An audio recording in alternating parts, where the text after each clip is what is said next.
Maintenant, notre objectif, maintenant, nous allons parler de la santé. Ils sont tombés malades. Truc banal. Santé à l'estomac, lourd, gonflé, etc. Prise en charge, là, bon, dans l'armée, le premier diagnostic qui vous est fait, c'est le diagnostic appelé à l'époque le vispirine. Vispirine, c'est-à-dire, au lieu de dire aspirine, on dit vispirine. Vispirine, c'est-à-dire tu es en train de faire le vice, tu es en train de tricher pour avoir de la permission, ou bien du repos dans l'infirmerie, ou bien à l'hôpital, ou quelque chose comme ça. Hein. C'est le premier diagnostic, quelle que soit la maladie. Donc, bon, ça, pour nous, shérif, comme on dit, tu marches, tu parles, tu n'as pas de douleur atroce, etc. Tu as un ballonnement, ça va passer, ou je sais pas quoi, quelque chose comme ça, là, à l'époque. Ça remonte à 85, 86. À l'époque, l'Arba'a ou Ibn Slimane, c'était l'enfer. Bon, parce que le terrorisme en Algérie a commencé en 84. Hein. Donc, il y avait ça, donc, déserteurs.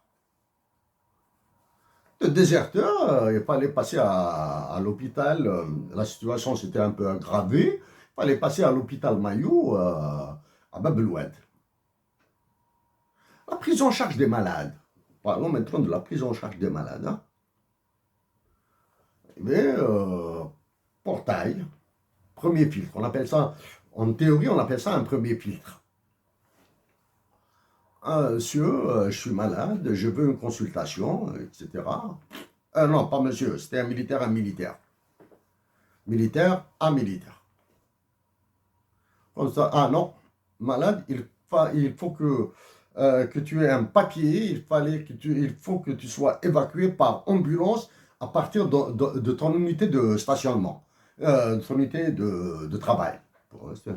C'est-à-dire, pour prouver que nous étions malades, il fallait qu'on ramène un papier et il fallait qu'on soit évacué par ambulance. C'est-à-dire, sans ce papier, sans l'ambulance, pas malade. Bon, pas grave. Astuce, astuce. Entrer à l'intérieur de l'hôpital Maillot, consultation, astuce, puis il fallait tricher. Il fallait utiliser d'autres moyens pour y aller. C'est immédiatement rentrer, consultation. Le soir même, table d'opération. Table d'opération. Le médecin, du médecin au chirurgien, le chirurgien, ce soir, table d'opération. C'est rien, c'est 2 fois rien. Docteur Ben Yahya, 86, l'hôpital Maillot de Blida. Vous aussi, vous étiez appelé, un officier de réserve. Chirurgien, Docteur Ben Yahya, nos salutations du Canada. Docteur Ben Yahya de la région de Sidi Aïch. Chirurgie, c'est grave ça. Ah, c'est grave. Ok, d'accord, c'est grave. Allons-y, chirurgie. Comme tous les chirurgiens qui se respectent, donc le mot est libre chez eux. Anesthésie locale ou générale? Générale, je vais dormir. Je vais dormir. Opérer. Le lendemain, refuser de sortir. J'ai refusé de sortir. Ouais, c'était un truc banal, hein, une incision d'abcès. 48 heures après, oui, maintenant je sors. Je repars à Blida, à la région, à mon bureau, pour informer mes chefs. 2 béquilles.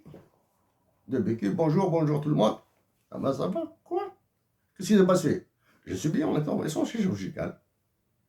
Parce que ici, vous me dites que pas malade, etc., alors que je viens de subir une opération chirurgicale. Bon, ça c'est pour la prise en charge du malade. Bon, il y a les aspects anecdotiques et les aspects plus détaillés, ça c'est en privé qu'on raconte ça là. L'autre cas, ça c'est pour la prise en charge des malades. Comment sont pris en charge actuellement les malades en Algérie? Dans l'autre cas,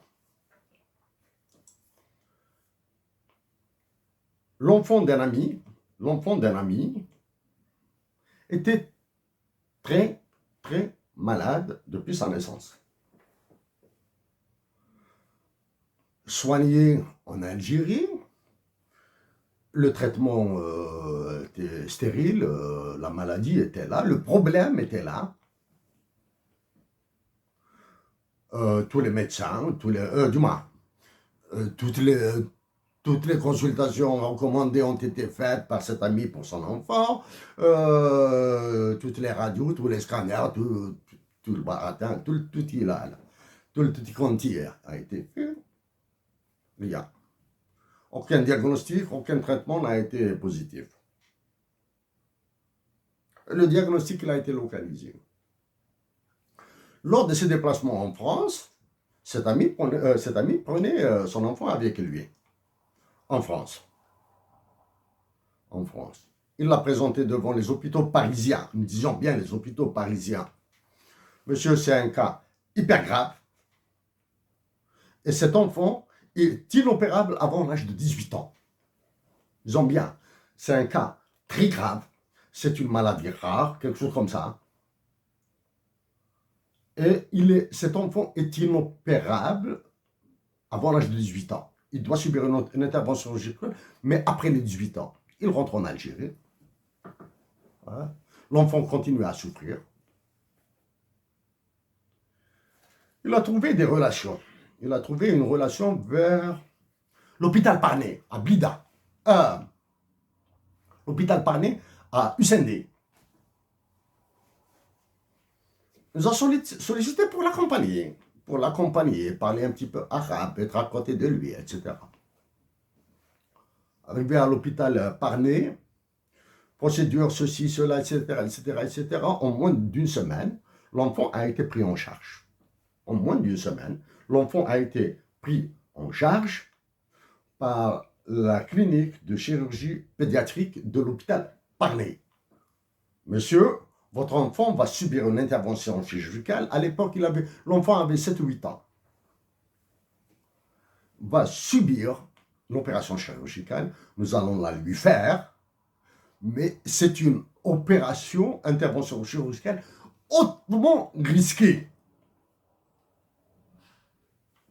Il a pris la décision. Oui, allez-y. Hautement risquée. Le chirurgien de la clinique et du service pédiatrie de l'hôpital Parné, si nos souvenirs sont bons, qui s'appelle la Prairie, quelque chose comme ça.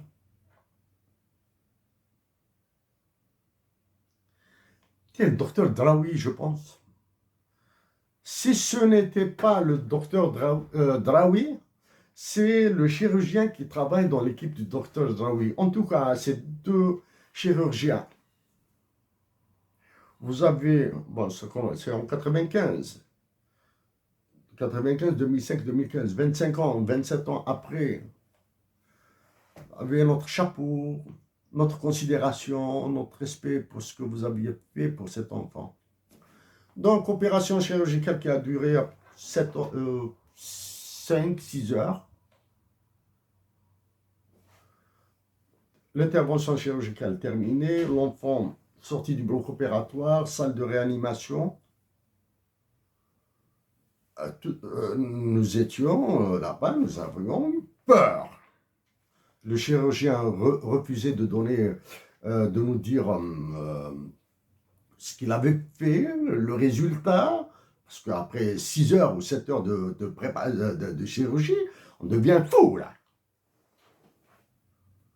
Donc, discrètement, l'ami de Chérif essaye d'avoir de l'information pour moi. Donc, discrètement, comme ça, auprès du réanimateur, en chef, de l'anesthésiste. Par ailleurs, le visage est là, hein, le visage est là. C'est des visages qu'on n'oublie jamais, hein.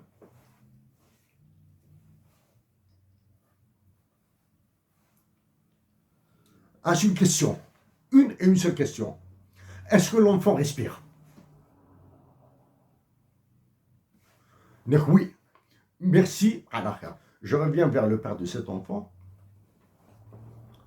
ton enfant respire.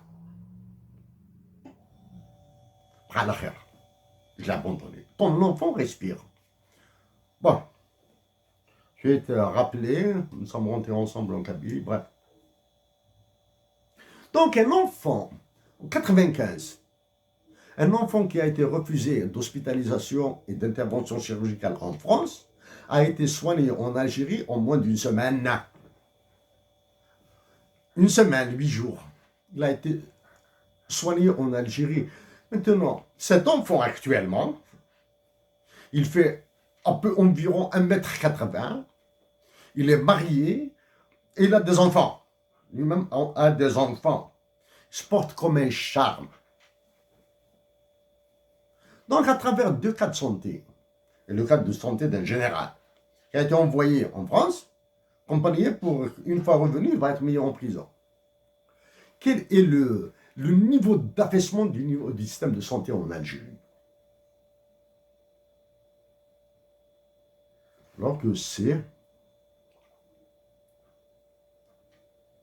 il y a des processus qui vont durer encore longtemps, 15 ans, 20 ans, 25 ans, pour remonter à un niveau de qualité qui a existé en Algérie il y a 20 ans.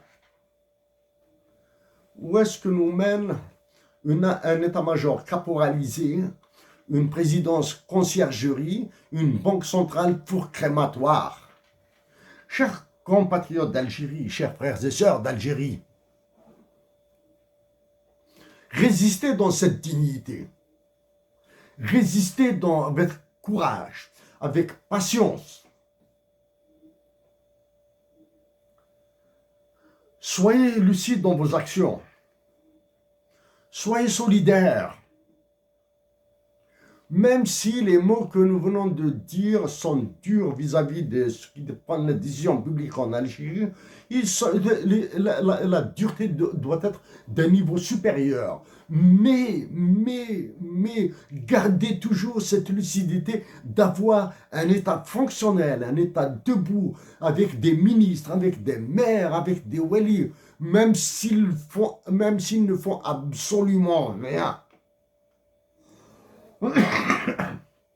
Ils sont là pour au moins fournir des bons de carburant pour les ambulances des hôpitaux, fournir un papier pour un monsieur qui veut travailler, voilà, un minimum, pour ce minimum.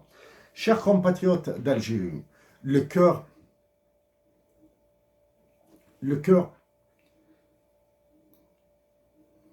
fait mal.